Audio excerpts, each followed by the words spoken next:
There are 3 people who can be considered the luckiest ones ever born in the world. They had exceptional luck, never witnessed in any other person before or after in human history. People generally categorize lucky people based on certain criteria. One such criterion is the possession of wealth. Several people in the world started from humble backgrounds and ultimately became billionaires.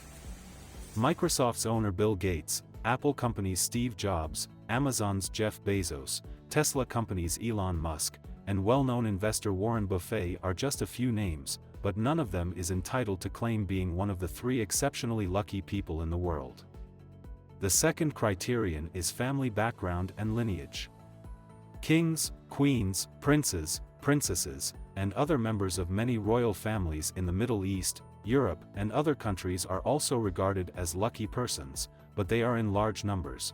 Therefore, none of them is qualified to be declared one of the 3 most lucky persons in the world. The same is true of many people who possess immense power and authority. The exceptional popularity of certain people due to their charisma, leadership status, royalty, acting skills in show business, and physical beauty also cannot qualify them for this exceptional status. There are several people like them in the race.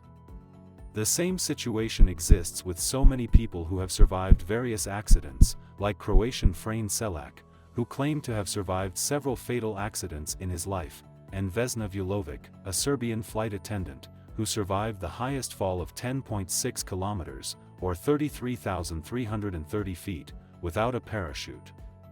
In this video, the factors of wealth, royalty, charisma, and popularity have not been taken into account to zero in on these 3 persons.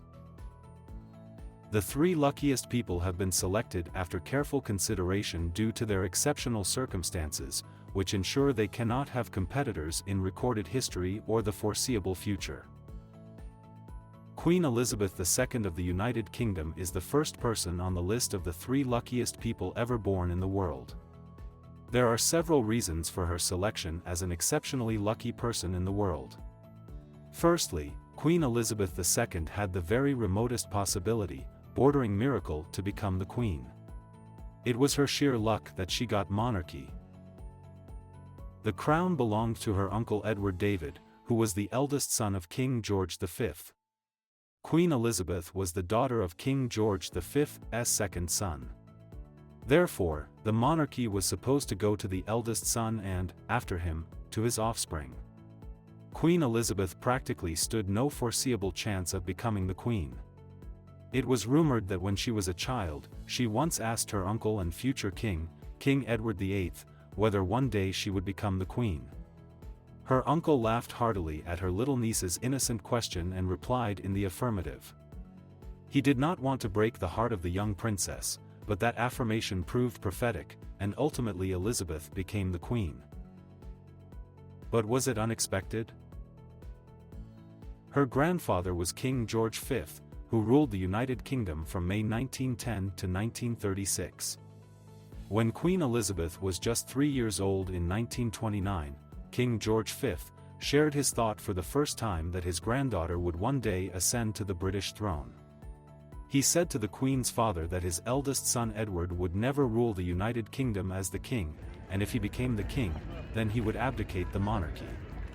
It was unthinkable at that time, considering this was 7 years before the actual event took place in December 1936. No one believed in King's vision at that time, but the old king was steadfast in his conviction.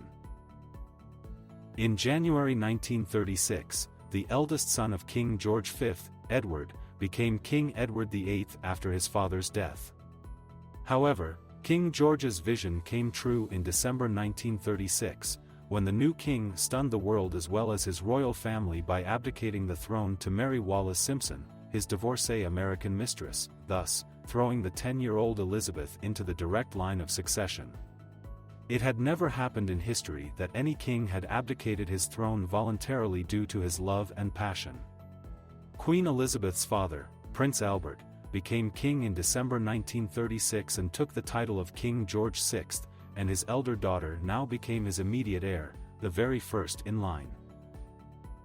Secondly, after his father died in 1952, she did not ascend to the throne just as an ordinary queen of her country only, like many queens in the world, but she became the Queen of the United Kingdom, Canada, Australia, New Zealand, South Africa, Pakistan, and Sri Lanka, as well as the head of the Commonwealth, at the age of 25 on February 6, 1952.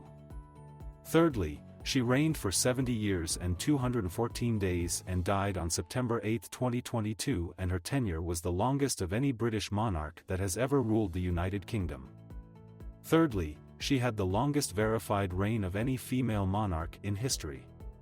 Fourthly, among the ruling monarchs who have ever reigned in the world, she was only second to King Louis XIV of France, who ruled France for 72 years, but he was born as a crown prince and became king at the age of 5, unlike Queen Elizabeth, who stood no chance to become the Queen of the United Kingdom and other Commonwealth realms when she was born. She interacted with 14 presidents of the United States during her reign.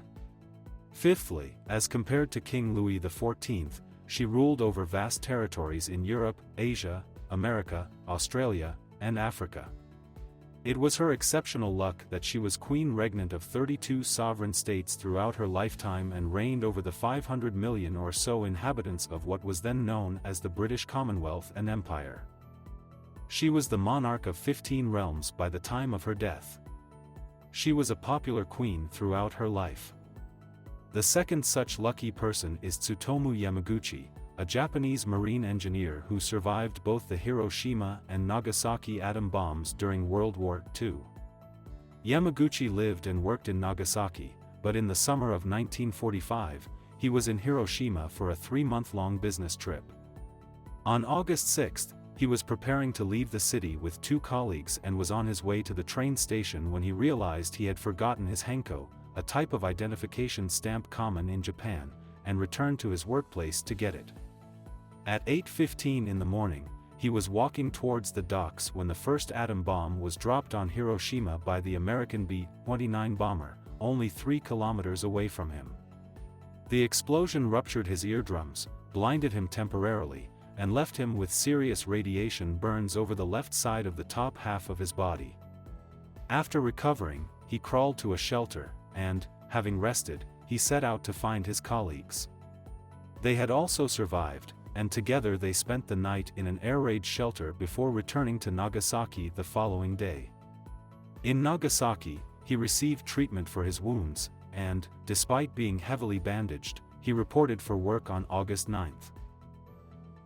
At 11 o'clock in the morning on August 9, 1945, Yamaguchi was describing the blast in Hiroshima to his supervisor, when another American bomber dropped the second atom bomb over the city.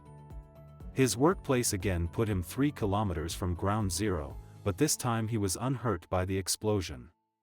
However, he was unable to replace his now ruined bandages, and he suffered from a high fever and continuous vomiting for over a week.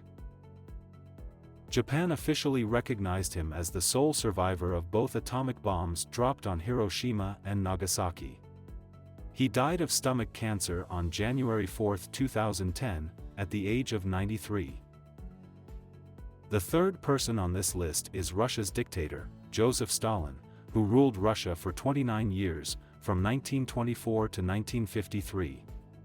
He was the longest-serving ruler of the Soviet Union. He was born in a very poor cobbler family in Georgia but rose to the unparalleled zenith of power in the world. He transformed the Soviet Union from a war-torn, destroyed country during World War I to the leader of the communist world.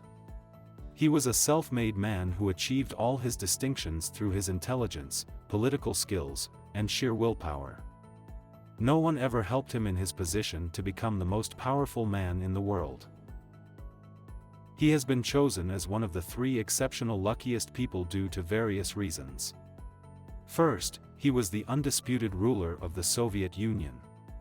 It broke up in 1991 into 15 countries, namely Russia, Belarus, Latvia, Lithuania, Estonia, Georgia, Moldova, Armenia, Azerbaijan, Uzbekistan, Kazakhstan, Turkmenistan, Kyrgyzstan, Tajikistan, and Ukraine. This region contained a huge land mass and massive reservoirs of oil, gas, gold, and other precious metals. Secondly, Stalin also had full control of Eastern European countries, namely Poland, the Czech Republic, Slovakia, Hungary, Romania, Bulgaria, Albania, and Yugoslavia, after World War II.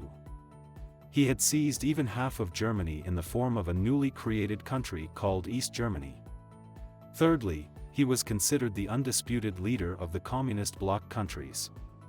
His leadership was accepted by every towering personality of communist ideology at that time, including Korea's Kim Il-sung, China's Mao Zedong, and Vietnam's Ho Chi Minh. During his time, communist rebellions erupted in many countries around the world, and all looked to him for help and assistance. Fourthly, he made the Soviet Union equivalent to the United States of America in the political arena, as it was then called the bipolar world. One pole was the Soviet Union, and the other pole was the United States of America. During this period, the Soviet Union also became a nuclear power country in 1949, the second country after the United States of America.